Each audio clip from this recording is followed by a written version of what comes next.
எதிர்த்தரப்பினர் என்ன முடிவு செஞ்சிட்டாங்கண்டா, உஹில்லன்றதுக்கு அவங்க எதை கருத்துன்னு நினைச்சாங்களோ அந்த கருத்து தான் அந்த வார்த்தைக்கு முடிவென்று நினைச்சு கொண்டு வாதம் செஞ்சு கொண்டு இருக்கிறாங்க. உஹில்லண்டா இஹ்லாலண்டா என்னன்றது தான் சர்ச்சை போகுது. அந்த சர்ச்சையில் நமது தரப்பிலிருந்து இது மொழி ரீதியான ஒரு பிரச்சனை. இந்த மொழி ரீதியான விஷயத்தில் அந்த காலத்தில் நடைமுறையில் இஹ்லாலுக்கு என்ன அர்த்தம் பயன்படுத்தப்பட்டதோ அந்த அர்த்தத்திலிருந்து தான் எது ஹராமாக்கப்படுகிறதோ அந்த ஹராத்தை நாங்கள் புரிந்து கொள்ள வேண்டும் என்பது நம்முடைய வாதமாக இருக்குது. அவங்க என்ன சொல்கிறாங்கண்டா, உஹில்லண்டா அவங்களா ஒரு கருத்தொண்டை புரிஞ்சுக்கொண்டு அவங்களா அதுக்கு ஒரு விளக்கம் ஒன்றை வச்சுக்கொண்டு அதுதான் அர்த்தம் என்று சொல்லி நம்மிடம் கேள்வி கேட்டுக்கொண்டு இருக்கிறாங்க. இப்போ நீங்கள் உஹில்லக்கு உங்களுடைய சரியான கருத்தண்டு இதுவரைக்கும் ஏதாவது சொன்னீங்களா? அர்ப்பணிக்கப்படுதல் அர்ப்பணிக்கப்படுதல் அர்ப்பணிக்கப்படுதல்ண்டா அந்த வார்த்தையிலையும் ஒரு மூடலான நிலையில் இருக்குதா இல்லையா?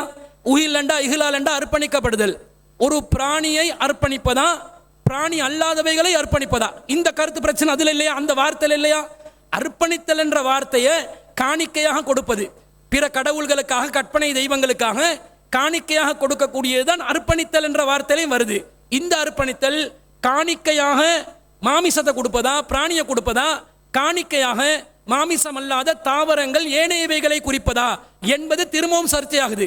இவங்க அர்ப்பணித்தல் என்ற ஒரு முடிவு மொழிபெயர்ப்பு சொல்றதுனால இந்த வாதம் முடிஞ்ச மாதிரி நினைச்சு கொண்டு உயிரிழக்க அவங்க கருத்து வச்சுட்டாங்கன்னு நினைச்சு கொண்டு வாதம் வச்சு கொண்டு இருக்கிறாங்க. பயங்கரமான ஆதாரங்களை முன்வைத்தார்கள் பாருங்கள். என்னது? இப்போ நாங்கள் ஒரு எதிர் கேள்வியோடு முன்வைக்கிறோம். இப்போ முதலாவது கேள்வி என்ன கேட்குறோம்னா, உஹில்ல என்ற சொல் அறுக்கிறத மட்டும்தான் குறிக்குங்கிறீங்க.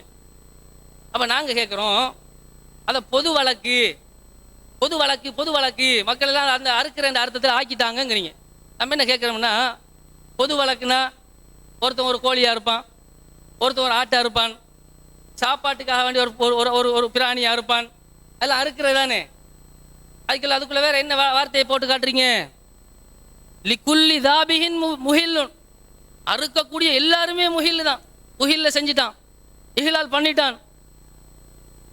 மின் கைரி தஸ்மியத்தின், அந்த தெய்வத்துடைய பேரை சொன்னாலும் சரி சொல்லாவிட்டாலும் சரி சும்மா அறுக்கிறான் ஒருத்தன். இப்போ நீங்கள் வீட்டு ஒரு கோழியை வாங்கிட்டு போய் வெள்ளிக்கிழமை அறுத்து ஒரு பிரியாணியை போடுறீங்களே, இது அறுக்கிறீங்க, இதுக்கும் என்னதானாம் உஹில்லையாம்.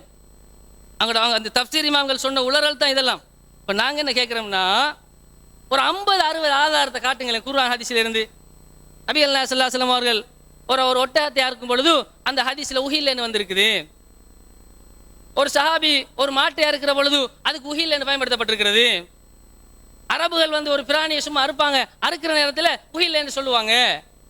பொது வழக்குன்னு சொல்றீங்க, இதுலையும் எப்படிங்க மக்களை போட்டு ஏமாத்துறீங்க? கொஞ்சமாவது மனசாட்சியோட பேசுங்க.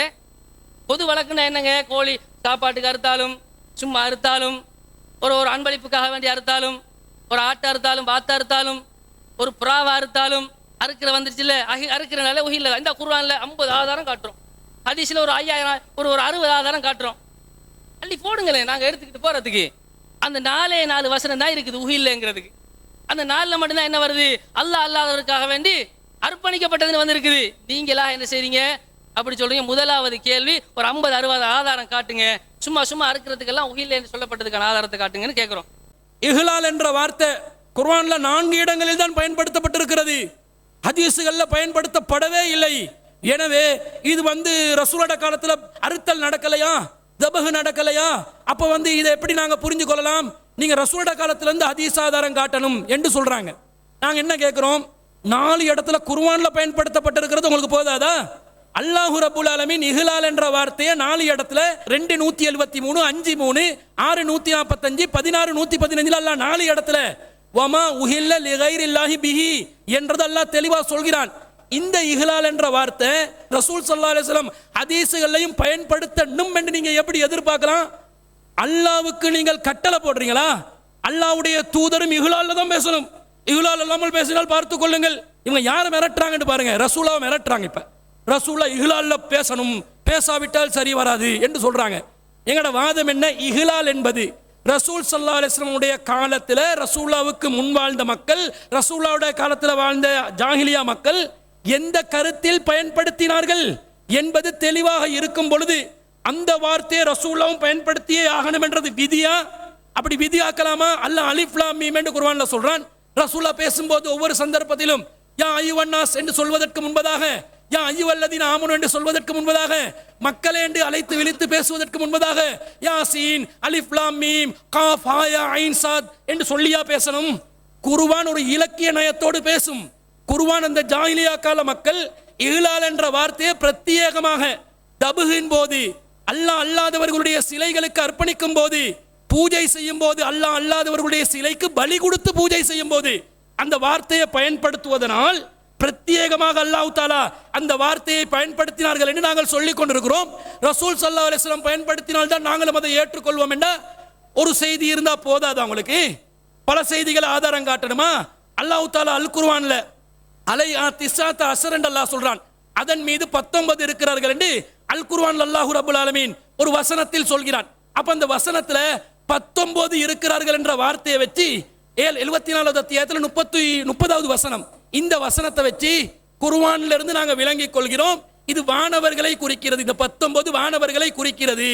இவங்களோட வாதம் என்ன தெரியுமா? அது மட்டும் போதாது, ரசூலுல்லாஹ் ஹதீஸ்லயும் சொல்லி இருக்கணும். 19 என்றால் அலைஹா திஸ்ஸாத அஸர் என்று சொன்னா வானவர்களையும் குறிக்கிறது என்று ரசூலுல்லாஹ் சொல்லி இருக்கணும். இருந்தால் மட்டும்தான் நாங்கள் ஏற்றுக்கொள்வோம் என்பது இவர்களுடைய வாதமா இருக்குது. இது நியாயமான வாதமா? அல்லாஹ் சொல்வது மார்க்கம், அல்லாஹ்வுடைய தூதர் சொல்வது மார்க்கம். ரெண்டு பேரும் அந்த வார்த்தையை பயன்படுத்தணும் என்று நிர்பந்திப்பதற்கு உங்களுக்கு எந்த அதிகாரமும் இல்லை.